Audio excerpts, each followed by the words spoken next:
Hello friends, welcome to my travel diary by doctor Rakesh Joshi. आज हम जा रहे हैं एटलांटा, जॉर्जिया में। ये हमारे यूएसए ट्रिप का थर्ड फेज़ है। हमने रोचेस्टर, न्यूयॉर्क से फ़्लाइट ली जो कि करीब 1.5 घंटे की थी और फिर हम पहुँचे एटलांटा। एटलांटा में हम रहने वाले हैं मेरे बहुत ही dear friend doctor Ranjan Paul के साथ।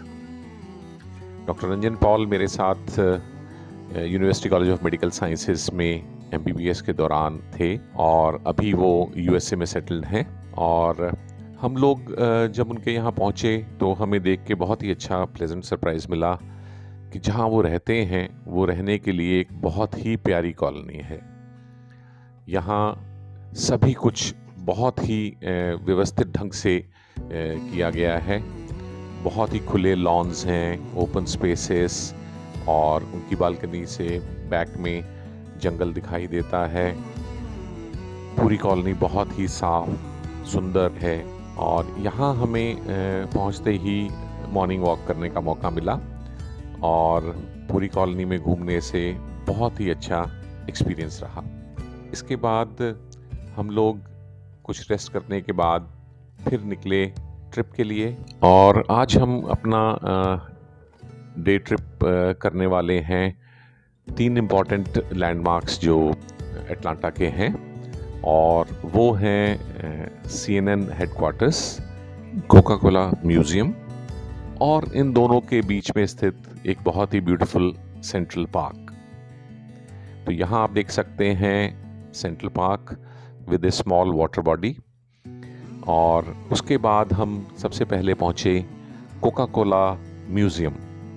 जी हाँ, एटलांटा में कोका कोला का म्यूज़ियम है जहाँ उन्होंने अपनी प्रोडक्ट्स को राइट फ्रॉम द बिगिनिंग, जो शुरू में कोका कोला बनती थी से लेके दुनिया के 170 देशों में जो कोका कोला अलग अलग बॉटल्स में, अलग अलग पैकेजेस में और अलग अलग टेस्ट की सप्लाई होती हैं, वो सब डिस्प्ले की हैं।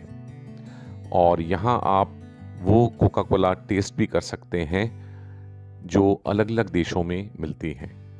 हमने भी करीब 6-7 कंट्रीज़ में मिलने वाली कोका कोला को थोड़ा थोड़ा टेस्ट किया और पाया कि सभी जगह के टेस्ट में थोड़ा थोड़ा फ़र्क है। इसके साथ ही वो आपको कोका कोला कंपनी की हिस्ट्री के बारे में भी डिटेल में बताते हैं और ये बहुत ही इंटरेस्टिंग ट्रिप रहा।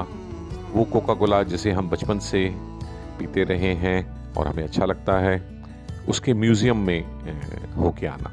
और कोका कोला म्यूज़ियम से निकलने के बाद हम लोग सेंट्रल पार्क से होते हुए जा रहे हैं CNN हेडक्वार्टर्स। ये पार्क बहुत ही वाइब्रेंट माहौल में है आज, क्योंकि यहाँ हर रोज़ कुछ ना कुछ एक्टिविटी होती रहती है। लोगों ने अपने स्टॉल लगाए हुए हैं और आप यहाँ खाना पीना भी कर सकते हैं। और इसी पार्क में सेलिब्रिटीज़ की स्टैचूज़ भी हैं जिनके साथ आप अपनी पिक्स भी ले सकते हैं। और यहाँ कुछ समय बिताने के बाद फिर हम लोग पहुँचे CNN हेडक्वार्टर्स। CNN, जैसा हम जानते हैं, वर्ल्ड का एक मेन न्यूज़ चैनल है।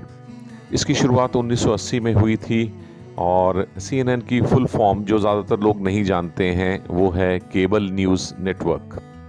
1980 में ये कंसेप्ट नई शुरू की गई थी, जबकि केबल के थ्रू लोगों तक लेटेस्ट न्यूज़ और ब्रेकिंग न्यूज़ पहुंचाने के लिए इस चैनल की स्थापना की गई थी।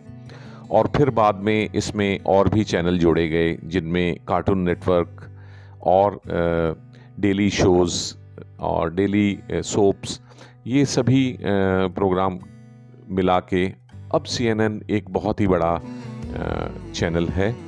और हमें इसके अंदर ले जाया गया और बताया गया कि किस तरह से न्यूज़ लिखी जाती हैं, किस तरह से प्रेजेंट की जाती हैं और किस तरह से शूट किया जाता है।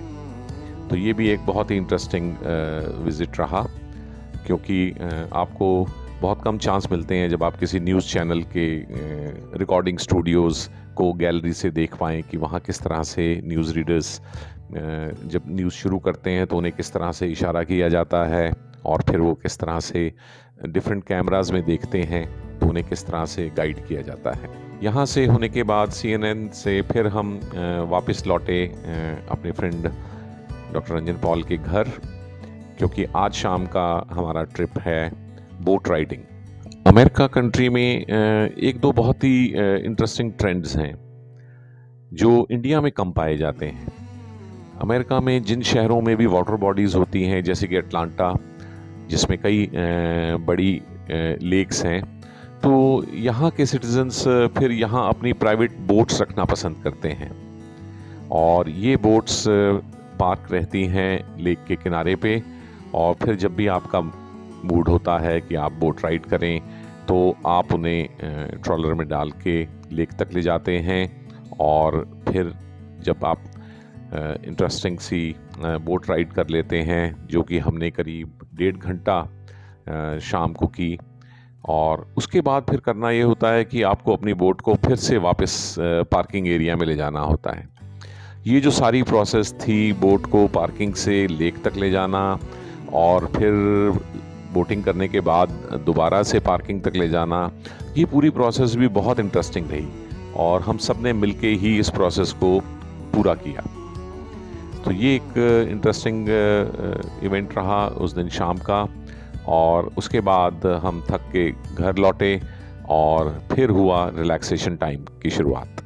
और यहाँ हम बैठे हैं डॉक्टर रंजन पॉल के ड्राइंग रूम में। थोड़ी देर पहले जो 2 इंटरेस्टिंग बातों के बारे में मैं बात कर रहा था, उनमें दूसरी बात है, अमेरिका में लोग अपनी एक तो रूटीन कार रखते हैं जिससे वो रोज़ अपने काम की जगह, ऑफिस या क्लिनिक आया जाया करते हैं, और यहाँ रिवाज है लोगों को एक स्पोर्ट्स कार रखने का। सो डॉक्टर रंजन पॉल ने भी एक बहुत ही प्यारी रेड कलर की स्पोर्ट्स कार जो पोर्श की है उसे रखा हुआ है, और मुझे भी एक लाइफ टाइम चांस मिला उसे ड्राइव करने का। हालांकि मेरे मन में हिचक थी कि यहाँ सब कुछ स्टीयरिंग राइट साइड पे होता है कार के, रोड के भी राइट साइड पे चलना होता है, रूल्स भी बहुत स्ट्रिक्ट हैं, लेकिन मेरे फ्रेंड डॉक्टर रंजन ने मुझे एनकरेज किया और फिर मैंने पोर्श चला के देखी। ये एक लाइफ टाइम एक्सपीरियंस था। और फ्रेंड्स, इन सब अच्छी मेमोरीज़ के साथ ही फिर हमने विदा ली अपने होस्ट से। यहाँ आप देख सकते हैं डॉक्टर रंजन पॉल और उनकी वाइफ मिसेस शालू, और ये हमें विदा करने आए घर के बाहर तक। और फिर यहाँ से अटलांटा से हमने फ़्लाइट ली अपने अगले पड़ाव के लिए, जो कि था शिकागो शहर। जी हाँ, तो अब हम जा रहे हैं 2 नाइट्स के लिए शिकागो में, और अगला एपिसोड हम बनाएंगे वहीं से। Well friends, thank you for watching. We'll be coming up with more such videos in future.